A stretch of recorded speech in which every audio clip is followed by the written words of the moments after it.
So very briefly, the idea is about, as I said, providing people with better control of what they do.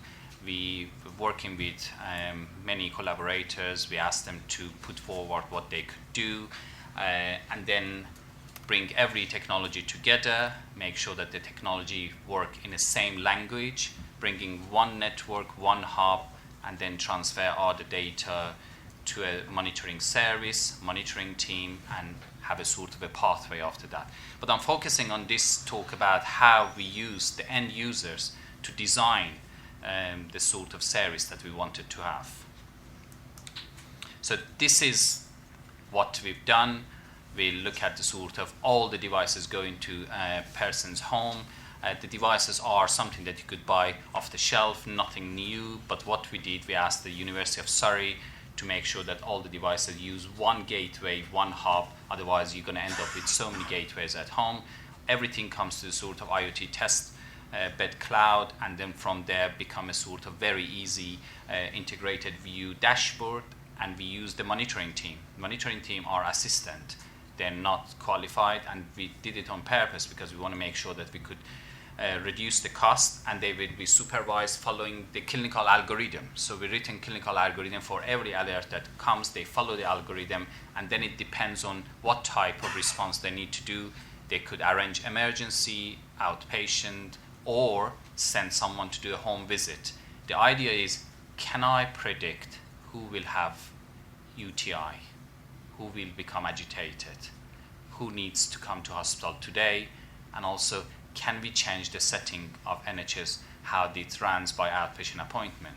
Bring someone every 3 months and say, oh, you're doing well. It's not the way that we want to do in future. We want to make sure that data is available for clinician and they decide who needs to come, and also people and people with dementia.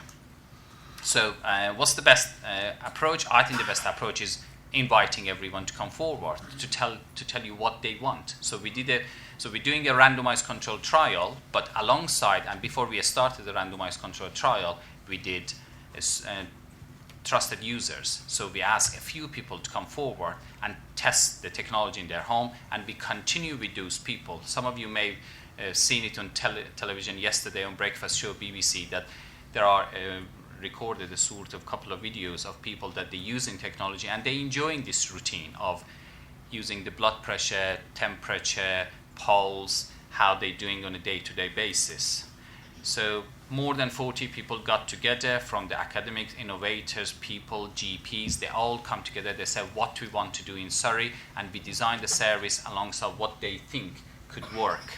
And then after that, we went to the innovator and said, this is what we want to do. Can you provide the technology for what the need of the people? And they said yes. Again, we went back to the trusted users and say, here you are, that's the devices, how do you feel about that? And we continue evaluating this alongside with the randomized controlled trial. So far 200 people been recruited to this trial. Trial will finish by March 2018, and result will be ready hopefully by July, August 2018. The World Cafe approach is the type of approach we did. We invite people, we sat them in a sort of a different table, we ask them to come with the ideas, and then we bring the idea together on a sort of a table, and then ask each table to comment what are the priority, and then based on that priority, we decided those are the things that we want to measure and evaluate.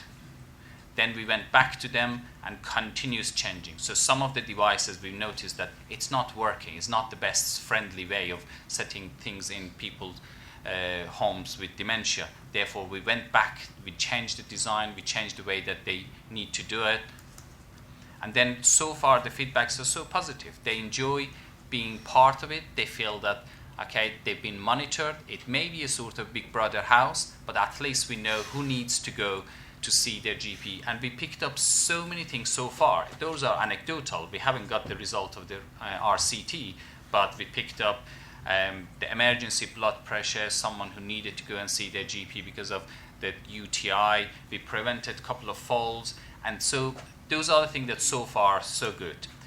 Those are the website, Twitter, and the sort of email. Please email us or let us know what you think. We hope that we could recruit to a sort of 400, 500 people that we want. It's a very tough 2 years program, but so far we're doing fine.